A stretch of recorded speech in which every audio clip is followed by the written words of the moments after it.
Hi guys! Today I'm showing you my recipe for the softest, fluffiest vanilla cake you're ever going to make. And it's easy. There are no extra steps like whipping egg whites separately to make the cake soft. I'll give you step-by-step instructions so it's easy to follow and bake even for a beginner. All the ingredients are right below in the description section. Buttermilk makes the best cakes, but most of us don't have it in the house. This is whole milk to which I'm adding lemon juice. Vinegar is fine too. Do this first and let it sit while measuring out the other ingredients. It's a good buttermilk substitute. This is what it's going to look like after 10 minutes. And by the time you add it to the batter, it'll get even thicker. For the flour, cake flour gives you the softest cakes. You can make your own. This is 2 1/4 cups of all-purpose flour. Remove 4 tablespoons of the flour and add 4 tablespoons of cornstarch. Then we're going to add baking powder, baking soda, and salt. Whisk this really well.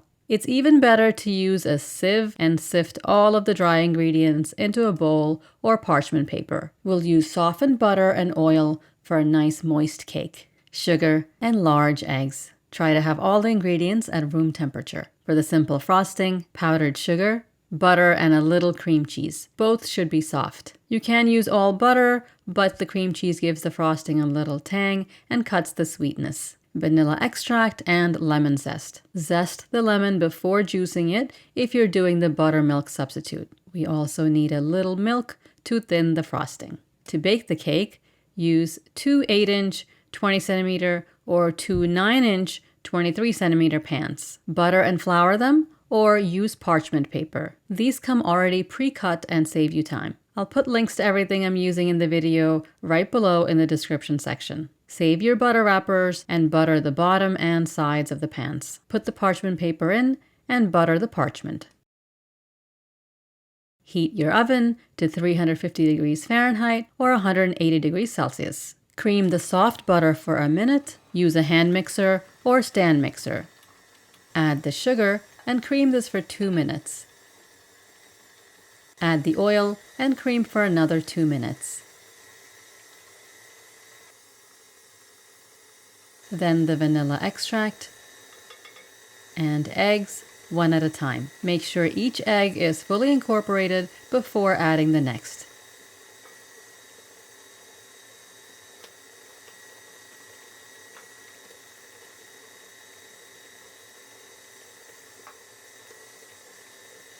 Mix this for 1 minute. Turn down the speed and add 1/3 of the flour.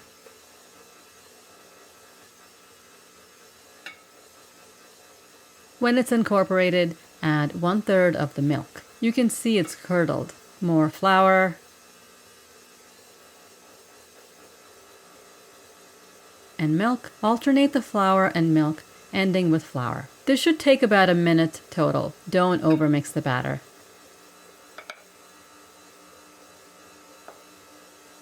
Do the final mix with a spatula.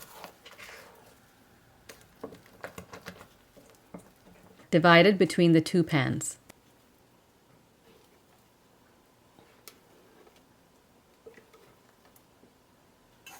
These feel pretty even.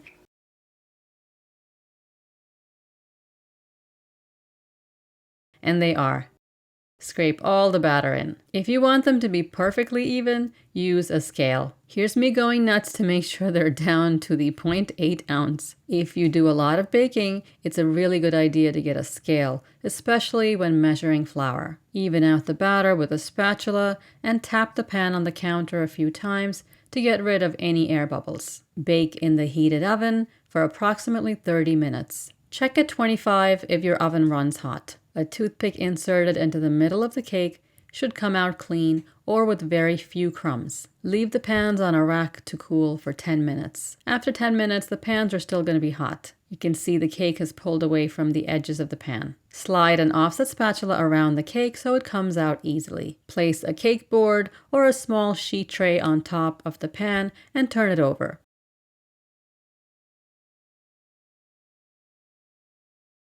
Parchment stayed in the pan, so we don't even have to peel it off the cake. This is a cake that's easily going to fall out of the pan. Now turn the cake over and put it on the rack to cool completely.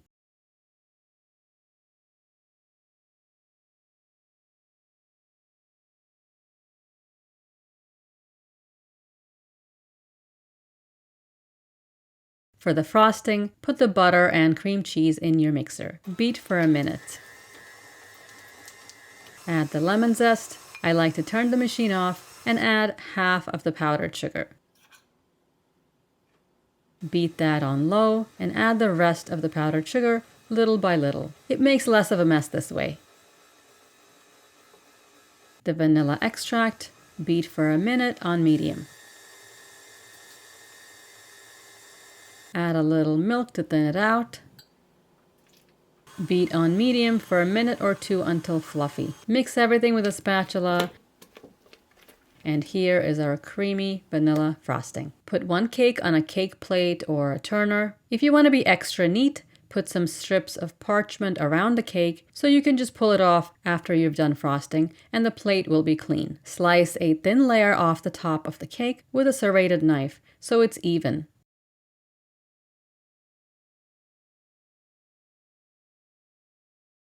This is for the baker. It is so moist. Put some frosting in the middle. We're making a 2-layer cake. You can make this into a 4-layer cake by cutting each cake in 2 with a serrated knife. If you're a beginner, this cake leveler is a great tool. It'll slice the cake evenly. Spread the frosting with a large offset spatula. Trim the second cake. Put the cake on top of the frosting, bottom up so it's flat. Press down gently. Put some frosting in the middle and spread all over.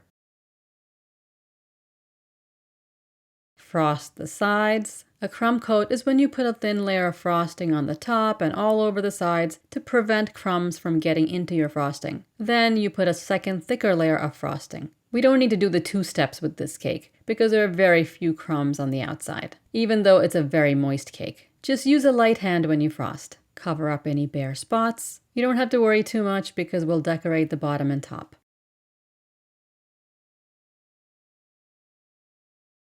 See the little raised ring of frosting on top? Hold your spatula at an angle and just pull towards you. Scrape off the spatula on the bowl and keep going. This way your spatula stays clean and isn't putting more frosting on the cake. Smooth out the top. That looks good and even. I'll show you how to decorate it the easiest way. Of course, you can use piping tips and piping bags, make more frosting, and color it with gel color. This is my old piping set from pastry school a long time ago. So if you get one of these, they will last for ages. But the simplest and least expensive way to decorate is to get tall candles and sprinkles. These are rainbow sprinkles, and I think they're perfect for a kid's or adult's birthday cake. Just vary the colors of the sprinkles and candles. There is an endless variety. Make sure the cake is not too cold when you decorate because the frosting will be hard and the sprinkles will roll right off. Take it out of the fridge for a little bit. It's also easier to press the sprinkles against the side of the cake when the frosting is softer. Put the matching handles on. I'll cut into it for you. This is incredibly soft and fluffy. It's melt in your mouth, perfect vanilla cake. I cut a large piece, which I couldn't stop eating, but you can definitely get 10 or 12 slices. I hope you make this next time you want cake. It's one of the fastest and easiest cakes you can make, especially for a birthday or any celebration. Click on that bell icon to get notifications when I upload a new video. I'll see you next time. Thanks for watching.